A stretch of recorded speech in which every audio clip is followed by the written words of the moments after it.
everybody and welcome back to our channel. In today's video, we are going to guide you through the process to open up the Android application drawer. So if you're having that issue, these are the most common ways you can follow up with that. So the most thing you can do is from any of the home screen, you can place your finger on the lower part of the screen, even on the Google search bar sometimes, and then swipe up or upwards to reveal all of your applications. This is how you do it. You can basically look out for small dots or create an upward arrow at the bottom of your home screen and also tap on it if not that option. And if it does not work, what we can do is we can check our settings. So go to Settings app,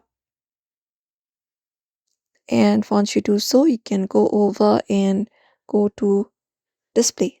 So find Display and tap on it. And within Display, you can scroll down and find the option for Navigation bar. And what you may do is you can select this option of Swipe Gestures instead of the buttons. So you can just go over and do so. You can select even your style, your screen style here. And once you select it, you can just go over and set it up, because sometimes your phone might be only in home screen mode, so you can switch between the home screen and the other one, and when you swipe up you should be finding the application drawer easily on your screen. So you can just go over and do so.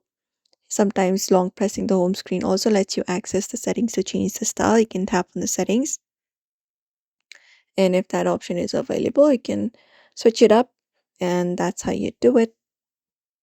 And that's it, everybody. This is how you do it. You may follow the simple process for that. So we hope this video was helpful.